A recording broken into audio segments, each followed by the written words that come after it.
ଜୟ ଜଗନ୍ନାଥ ସାଙ୍ଗମାନେ ନମସ୍କାର। ଚାଲନ୍ତୁ ଆଜି ଜାଣିବା ରହସ୍ୟମୟ ତାରିଣୀ ମନ୍ଦିର। ଚାଲନ୍ତୁ ଷ୍ଟୋରିଟି ଆରମ୍ଭ କରିବା। ମା ତାରିଣୀ କିଏ? କାହିଁକି ମା ଦୁର୍ଗା ଏବେ ପଥର ହୋଇ ପୂଜା ପାଉଛନ୍ତି ତାରିଣୀ ରୂପରେ? ପୁରୀରୁ କେନ୍ଦୁଝରକୁ କେମିତି ଆସିଲେ ମା ତାରିଣୀ? ଆସନ୍ତୁ ଜାଣିବା ତାରିଣୀଙ୍କ ସମ୍ପୂର୍ଣ୍ଣ ଗୁପ୍ତ ରହସ୍ୟ। ଓଡ଼ିଶା ରାଜ୍ୟ କେନ୍ଦୁଝର ଜିଲ୍ଲା ଘଟଗାଁରେ ଅବସ୍ଥିତ ମା ତାରିଣୀଙ୍କ ଭବ୍ୟ ମନ୍ଦିର। କରୁଣାମୟୀ ମା ତାରିଣୀ ଆଶୀଷ ଟିକେ ପାଇବା ପାଇଁ କାହିଁକି ଯେ କେତେ ଦୂର ଦୂରାନ୍ତରରୁ ହଜାରରୁ ହଜାର ଦୂରରୁ ମାଙ୍କ ପାଖକୁ ଧାଇଁ ଆସନ୍ତି ଅନେକ ଶ୍ରଦ୍ଧାଳୁ। କ'ଣ ରହିଛି ପୌରାଣିକ ମତ?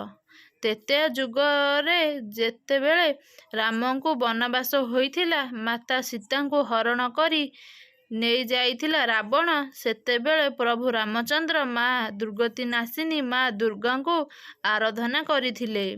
ପୂଜାରେ ସନ୍ତୁଷ୍ଟ ହୋଇ ମା ଦୁର୍ଗା ଶୂନ୍ୟବାଣୀ କରିଥିଲେ ଯେ, ବତ୍ସ, ମୁଁ ତୁମ ଆରାଧନାରେ ସନ୍ତୁଷ୍ଟ ହେଲି। ମୁଁ ତୁମ ସମ୍ମୁଖରେ ମା ତାରିଣୀ ରୂପରେ ଆବିର୍ଭୂତ ହେବି। କିନ୍ତୁ ଯଦି ତୁମେ ମୋତେ ଦେଖିଦେବ, ତାହେଲେ ମୁଁ ପାଷାଣ ଅଥବା ପଥର ପାଲଟି ଯିବି। ଏତିକି କହି ସାରିବା ପରେ ପ୍ରଭୁ ରାମଚନ୍ଦ୍ର ମାଙ୍କୁ ମୁଣ୍ଡିଆ ମାରି ଅର୍ଥାତ୍ ପଣିପାତ ହୋଇ ସାରି ଯେତେବେଳେ ଛିଡ଼ା ହୋଇଥିଲେ, ପ୍ରଭୁ ରାମଚନ୍ଦ୍ରଙ୍କର ହଠାତ୍ ଆଖି ପଲକଟି ଖୋଲିଗଲା ଏବଂ ସେ ମାଙ୍କୁ ଦର୍ଶନ କରିଦେଲେ। ମା ଦେଇଥିବା ବାକ୍ୟ ସତ ରୂପେ ପରିଣତ ହୋଇଗଲା। ହଠାତ୍ ସେହି ସ୍ଥାନରେ ମା ପଥର ବା ପାଷାଣ ପାଲଟି ଗଲେ। ସେହିଦିନଠାରୁ ମାଙ୍କୁ ତାରିଣୀ ରୂପେ ପୂଜା ଅର୍ଚ୍ଚନା କଲେ। ଏ ଥିଲା ତ୍ରେତୟା ଯୁଗର ପୌରାଣିକ ମତ। ଐତିହାସିକ ମତ କହୁଛି, କେନ୍ଦୁଝର ରାଜା ଥିଲେ ତ୍ରିଲୋଚନ ଭଞ୍ଜ, ତାଙ୍କ ପୁଅ ଥିଲେ ଗୋବିନ୍ଦ ଭଞ୍ଜ। ସବୁ ଠିକ୍ ଚାଲିଥାଏ।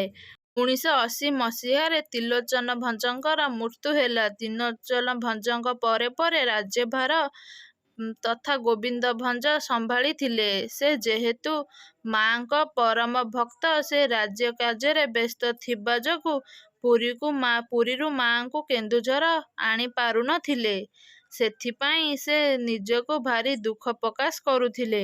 ଏମିତି କିଛି ଦିନ ଗଲା। ପୁରୀ ରାଜା ପୁରୁଷୋତ୍ତମ ଦେବ ଗୋବିନ୍ଦ ଦେବଙ୍କୁ ଡକରା ଦେଇ ଡାକିଲେ।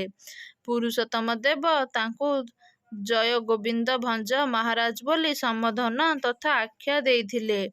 ପୁରୀ ଅଞ୍ଚଳରେ ଥିବା 8ଗଡ଼ ତାଙ୍କୁ ଖୁସିରେ ଦାନ କରି ଦେଇଥିଲେ। ଠିକ୍ ଏହି ସମୟରେ ଗୋବିନ୍ଦ ଭଞ୍ଜ କହିଲେ, କାଞ୍ଚିରୁ ଆସିଥିବା ମା ତାରିଣୀଙ୍କୁ ନିଜ ସହ ନେଇ ଯିବା ପାଇଁ। ଏହା ଶୁଣି ଉତ୍ତରରେ ରାଜା ପୁରୁଷୋତ୍ତମ ଦେବ କହିଲେ, ମା ତାରିଣୀ ହେଉଛନ୍ତି ପାତାଳୀ, ତାଙ୍କୁ କେମିତି ଯେ ନେବ?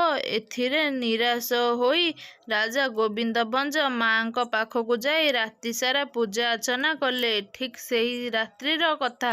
ରାଜା ପୁରୁଷୋତ୍ତମ ଦେବ ଖାଇକି ଶୋଇବାକୁ ଗଲେ। ମାଙ୍କ ସ୍ୱପ୍ନାଦେଶ ହେଲା, ଶୁଣ ହେ ପୁରୁଷୋତ୍ତମ ଦେବ, ଗୋବିନ୍ଦ ହେଉଛି ମୋର ପରମ ଭକ୍ତ। ତା ସହିତ ମୁଁ କେନ୍ଦୁଝରକୁ ଯିବି। ତାକୁ ତୁମେ ଅନୁମତି ଦିଅ। ଏମିତି କହି ମା ସ୍ୱପ୍ନରୁ ଚାଲିଗଲେ। ରାତି ବିତିଗଲା। ସକାଳ ହେଲା। ପୁରୁଷୋତ୍ତମ ଦେବ ଗୋବିନ୍ଦଙ୍କୁ ଡକରା ଦେଲେ ଏବଂ କହିଲେ, ଧନ୍ୟ ହେ ଗୋବିନ୍ଦ, ତୁମେ ମାଙ୍କୁ ନେବା ପାଇଁ ଏବେ ପ୍ରସ୍ତୁତି ଆରମ୍ଭ କର। ମାଙ୍କୁ କିପରି ନେବେ ଭାବି ଭାବି ଗୋବିନ୍ଦ ଧ୍ୟାନ କଲେ। ମା ଶୂନ୍ୟବାଣୀ କଲେ। ମା କହିଲେ, ମୁଁ ଯେଉଁପରି ଘୋଡ଼ାରେ ଚଢ଼ି କାଞ୍ଚିରୁ ପୁରୀ ଆସିଥିଲି, ସେହିପରି ଘୋଡ଼ାରେ ଚଢ଼ି ତୋର ପଛେ ପଛେ କେନ୍ଦୁଝରକୁ ଯିବି। ଘୋଡ଼ା ଚାଲିଲେ ମୋ ପାଦର ପାଉଁଜି ରୁଣୁଝୁଣୁ ତତେ ଶୁଭିବ। ତୁ ଜାଣିବୁ ଯେ ମୁଁ ତୋର ପଛେ ପଛେ ଆସୁଛି। ଏତିକି ଶୁଣି ରାଜା ତା ପରଦିନ ସକାଳୁ ବାହାରି ପଡ଼ିଲେ କେନ୍ଦୁଝର ଅଭିମୁଖେ। ରାଜା ଘୋଡ଼ାରେ ସବାର ହୋଇ ଆସୁଥାନ୍ତି। ପଛେ ପଛେ ମା ତାରିଣୀ ମଧ୍ୟ ଘୋଡ଼ାରେ ବସି ଆସୁଥାନ୍ତି। ମାଙ୍କ ପାଉଁଜିର ରୁଣୁଝୁଣୁ ଶବ୍ଦ ରାଜାଙ୍କ କାନରେ ବାଜୁଥାଏ। ଏମିତି ସେମାନେ ଆସୁ ଆସୁ ସେମାନେ ଆନନ୍ଦପୁର ସୀମା ପାର ହୋଇ କେନ୍ଦୁଝର ସୀମାରେ ପହଞ୍ଚି ଜଙ୍ଗଲ ମଧ୍ୟରେ ପ୍ରବେଶ କଲେ। ଠିକ୍ ସେହି ସମୟରେ କେନ୍ଦୁଝର ମଧ୍ୟସ୍ଥଳରେ ମାୟା ବିସ୍ତାର କଲେ। ମା ତାରିଣୀ ଗୋବିନ୍ଦ ଘୋଡ଼ା ଆଗକୁ ଆଉ ଗଲା ନାହିଁ। ମାଙ୍କ ରୁଣୁଝୁଣୁ ଶବ୍ଦ ଆଉ ରାଜାଙ୍କୁ ଶୁଭାଗଲା ନାହିଁ। ଠିକ୍ ଏହି ସମୟରେ ରାଜା ହଠାତ୍ ପଛକୁ ବୁଲି ଦେଖିଲେ। ଯେତେବେଳେ ସେ ପଛକୁ ବୁଲି ଦେଖିଲେ ମା କରୁଣାମୟୀ ମା ତାରିଣୀ ପ୍ରସ୍ତର ପାଲଟି ଯାଇଛନ୍ତି।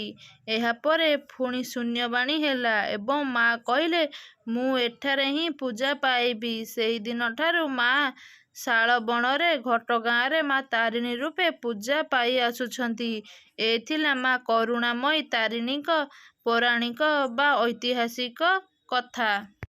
ଆଜିର ଏହି ଭିଡ଼ିଓଟି ଆପଣମାନଙ୍କୁ କିପରି ଲାଗିଲା ନିହାତି ଆପଣମାନଙ୍କର ମତାମତ କମେଣ୍ଟ ବକ୍ସ ମାଧ୍ୟମରେ ଜଣାଇବେ।